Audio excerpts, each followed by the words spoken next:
차가운 바람이 후쿠시마의 폐허를 스쳐 지나갑니다. 2011년 3월 10여일 그날 이후 일본의 전력 제국은 천천히 무너지기 시작했습니다. 세계가 두려움에 떨었던 그 순간 아무도 예상하지 못한 반전이 시작되고 있었습니다. 14년이 지난 오늘 전 세계 원전 시장의 지형도는 완전히 뒤바뀌었습니다. 일본을 대신해 원전 강국의 왕좌에 오른 나라가 바로 대한민국입니다. 도대체 무슨 일이 벌어진 것일까요? 2025년 6월 체코 프라하의 한 회의실에서 역사적인 서면이 이루어졌습니다. 한국수력원자력과 체코전력공사가 28조 원 규모의 원전 건설 계약서에 도장을 찍는 순간이었습니다. 16년 만에 터진 대형 수출 성공 소식에 대한민국 전체가 환호했습니다. 하지만 그 환호의 이면에는 일본의 처참한 몰락이 숨어 있었습니다. 일본은 한때 원자력 기술의 성지라 불렸습니다. 도시바, 히타치, 미쓰비시 이 3대 거인이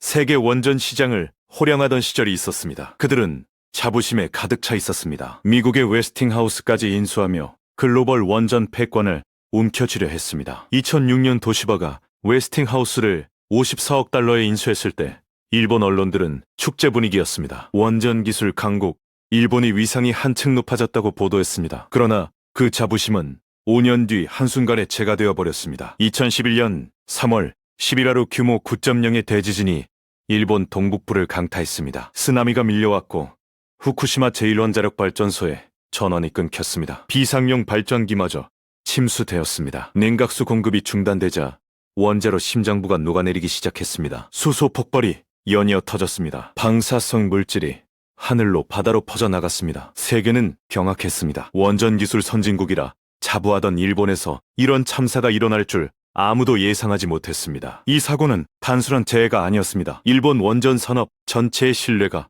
한순간에 무너진 것입니다. 후쿠시마 이후 전 세계 원전 발주국들은 일본이라는 이름만 들어도 고개를 저었습니다. 안전에 대한 불신이 일본 원전의 목을 조르기 시작했습니다. 일본 정부는 국내 원전 신규 건설이 막히자 해외로 눈을 돌렸습니다. 기술력과 인재를 해외 수출로 유지하겠다는 명분이었습니다. 아베 신조 당시 총리가 직접 세일즈에 나섰습니다. 터키, 베트남, 영국을 돌며 원전 수출을 약속받았습니다. 2013년 아베 총리가 터키와 원전 건설 합의서에 서명할 때 일본 언론들은 또다시 희망을 노래했습니다. 5조 엔 규모의 대형 사업이었습니다. 미쓰비시 중공업이 주도하기로 했습니다. 그러나 시간이 흐를수록 문제가 터지기 시작했습니다. 후쿠시마 사고 이후 전 세계적으로 원전 안전 기준이 대폭 강화되었습니다. 건설 비용이 치솟았습니다. 당초 5조 엔으로 예상했던 터키 원전 사업비가 10조 엔으로 2배나 뛰어버렸습니다. 미쓰비시는 손을 들었습니다. 2018년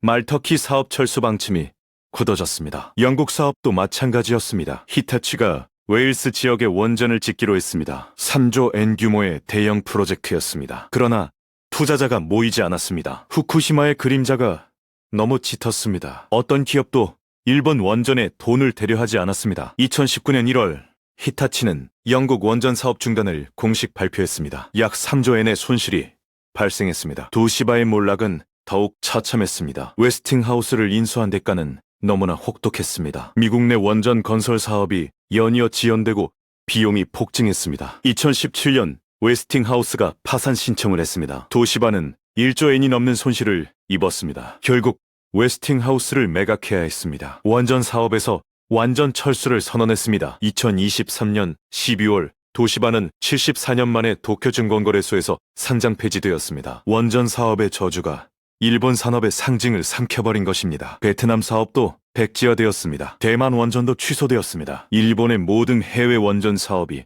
줄줄이 무너졌습니다. 세계 원전 시장에서 일본이라는 이름은 실패의 동의어가 되어버렸습니다. 바로 그 자리를 대한민국이 차지했습니다. 한국의 원전 기술력은 어느새 세계 최정상에 올라 있었습니다. 한국형 원전 APR 1400의 건설 단가는 킬로와트당 약 3,500달러입니다. 프랑스는 거의 8,000달러에 달합니다. 미국도 비슷한 수준입니다. 같은 용량의 원전을 한국은 절반 가격에 지을 수 있는 것입니다. 가격만 싼 게 아닙니다. 공사 기간도 세계에서 가장 짧습니다. 신고리 신한울 원전들이 예정된 공기 내에 척척 완공되었습니다. 프랑스가 핀란드에 지은 올킬로오토 3호기는 공사기간이 18년이나 걸렸습니다. 한국은 평균 5년에서 6년이면 완공합니다. 시간은 곧 돈입니다. 발주국 입장에서 한국 원전은 가장 합리적인 선택이 된 것입니다. 2024년 7월 체코 정부는 두코바니 원전 사업의 우선 협상 대상자로 한국을 선정했습니다. 경쟁자는 프랑스의 EDF였습니다. 체코는 한국을 택했습니다. 가격 경쟁력, 공사 실적, 기술력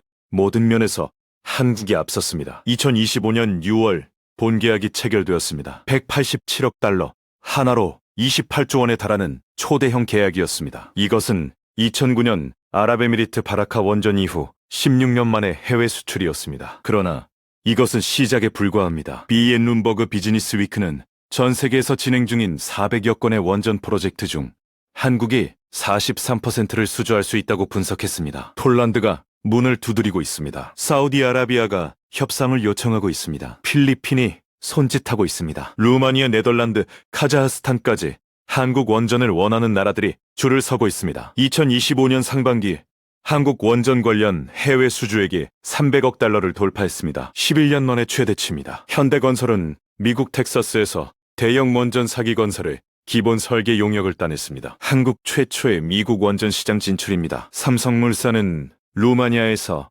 소형 모듈 원전 사업을 추진하고 있습니다. 한국 원전 생태계가 전 세계로 뻗어나가고 있는 것입니다. 왜 세계는 일본을 버리고 한국을 선택하는 것일까요? 첫째, 신뢰입니다. 일본은 후쿠시마 사고로 신뢰를 잃었습니다. 한국은 단 한 건의 중대 사고도 없이 40년 넘게 원전을 운영해왔습니다. 둘째, 실적입니다. 일본의 해외 원전 사업은 모두 실패로 끝났습니다. 한국은 아랍에미리트 바라카 원전 사기를 성공적으로 가동시켰습니다. 바라카 원전의 가동률은 세계 최고 수준입니다. 셋째, 가격입니다. 한국 원전은 프랑스, 미국보다 50% 이상 저렴합니다. 넷째, 공기입니다. 한국은 약속한 기간 내에 원전을 완공합니다. 일본과 프랑스의 해외 원전 사업은 공기 지원으로 악명이 높습니다. 오째, 기술력입니다. 한국형 원전 APR-1400과 APR-1000은 세계 최고 수준의 안전성을 자랑합니다. 56개의 관절을 가진 정교한 로봇이 달걀도 깨뜨리지 않고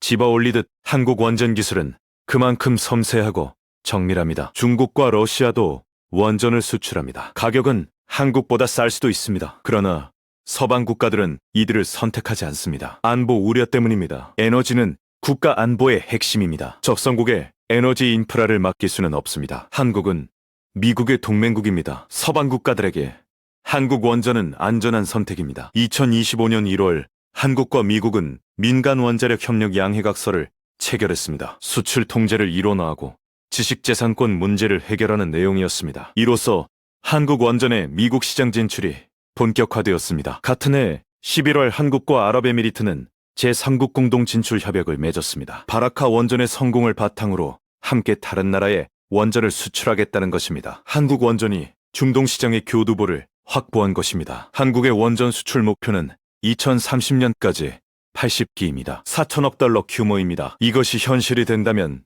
대한민국은 명실상부한 원전 수출 1등 국가가 됩니다. 반면 일본은 국내 원전 재가동에도 어려움을 겪고 있습니다. 후쿠시마 사고 이후 50기가 넘던 가동 원전이 대부분 멈췄습니다. 2026년 현재 겨우 14기가 재가동되었습니다. 지역 주민들의 반대가 거셉니다. 후쿠시마의 트라우마가 아직도 일본 열도를 짓누르고 있습니다. 일본 정부는 2040년까지 원전 비중을 20%로 높이겠다고 발표했습니다. 그러나 전문가들은 회의적입니다. 최대한 노력해도 달성하기 어려운 목표라는 분석입니다. 신규 원전 건설은 엄두도 내지 못하고 있습니다. 해외 수출은 이미 모두 포기했습니다. 일본 원전 산업의 기술 전수와 인력 양성이 끊기고 있다는 우려가 나옵니다. 한때 세계를 호령하던 원전 제국이 이렇게 저물어가고 있습니다. 이것은 단순한 산업의 흥망성쇠가 아닙니다. 국가 경쟁력의 판도가 바뀌는 것입니다. 원전은 단순한 발전소가 아닙니다. 한 기를 수출하면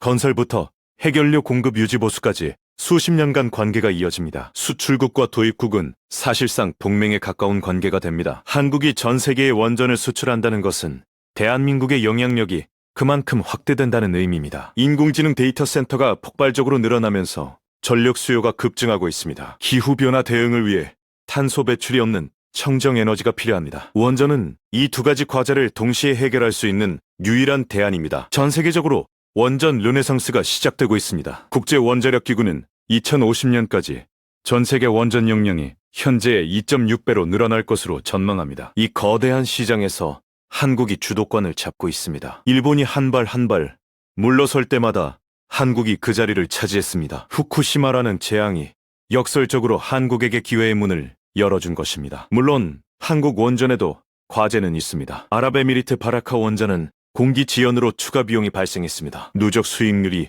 적자로 전환되기도 했습니다. 웨스팅하우스와의 지식재산권 문제도 완전히 해결된 것은 아닙니다. 이러한 과제들을 슬기롭게 극복해야 합니다. 그러나 큰 흐름은 분명합니다. 세계는 한국 원전을 원하고 있습니다. 일본은 더 이상 경쟁 상대가 아닙니다. 프랑스와 미국은 비용 문제로 고전하고 있습니다. 중국과 러시아는 안보 문제로 서방 시장에서 배제되고 있습니다. 한국만이 모든 조건을 갖추고 있습니다. 기술력, 가격, 경쟁력, 실적, 그리고 신뢰. 대한민국 원전 산업은 지금 전성기를 향해 달려가고 있습니다. 후쿠시마의 폐허 위에 일본 전력 제국의 꿈은 무너졌습니다. 그리고 그 자리에 새로운 강자가 우뚝 섰습니다. 바로 대한민국입니다. 이것은 우연이 아닙니다. 수십 년간 묵묵히 기술을 개발하고 원전을 지어온 한국 엔지니어들의 땀이 만들어낸 결과입니다. 오늘도 울진의 신한울 원전 현장에서는 콘크리트가 타설되고 있습니다. 체코의 두코바니에서는 한국 기술진이 설계도를 펼치고 있습니다. 텍사스에서는 현대건설이 미국 원전의 미래를 그리고 있습니다. 대한민국 원전의 깃발이 전 세계에 펄럭이고 있습니다. 일본 전력 제국의 몰락, 그것은 곧 한국 원전 시대의 개막을 의미합니다. 여러분은 이 역사적인 순간을 지금 목격하고 있는 것입니다. 과연 한국은 원전 수출 80기라는 목표를 달성할 수 있을까요? 그 답은 이제 시작되는 미래에 있습니다.